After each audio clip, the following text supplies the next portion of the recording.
phone কৰা কথা এটা কওঁ কি কথা তই এই যে ফিউজ থকা ঘৰবোৰলৈ যাবলৈ ইমান ভয় লাগে মোৰ ঈশ্বৰ মোক এডাল ফিউজ মানে চিনি পাওঁ না মানুহৰ মোক এডাল ফিউজ মানে কি হেডাল ধনী মানুহৰ থাকে যে বস্তু চেঁচা হৈ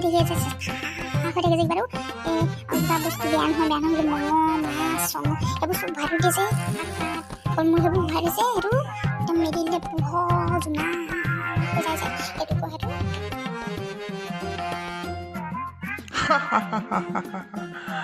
কৃষ্ণ সেইটো ফিউজ নকয় পাগলী ফ্ৰিজ হয় ফ্ৰিজ লোকেশ্যন ফিউজ বুলিয়ে কয় তইহে ফিউজ বুলি কয় লোকে ক'লো তই নকবি দেই আকৌ সেইটো ফিউজ নহয় ফ্ৰিজ হ'ব নকওঁ যিহেতু তই ফোন কৰা থকা সেই ফিউজ থকা মানুহবোৰক হ'লে মোক যাবলৈ বৰ ভয় লাগে আজিকালি কি হ'লো ইমান ভয় খাবলগীয়াকৈ সেইদিনাখনি সেই আমাৰ এই পেহীহঁতৰ ঘৰলৈ গৈছিলোঁ যে মানে এই পেহীয়ে আগতে 3 দিন আগতে কাটি থোৱা মহখিনি সিজাই দিছে আৰু খাবলৈ লাগি গ'ল তো মোক নাখাই দিছিলে হ'লেও এনেই টেষ্টটো কৰি চাইছিলোঁ না খাব ইমান বমি লাগিলে দেই মোক গেলা মনখন খাইছে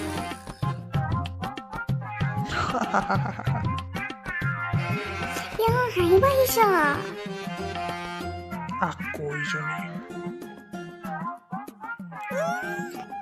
বস্তুবোৰ বেয়া নহ'লে ফ্ৰিজ আৱিষ্কাৰ হ'ল আকৌ তই বিজ্ঞানী হ'ব লাগিছ ফ্ৰিজত থোৱা বস্তু নাখাওঁ আকৌ পাগলী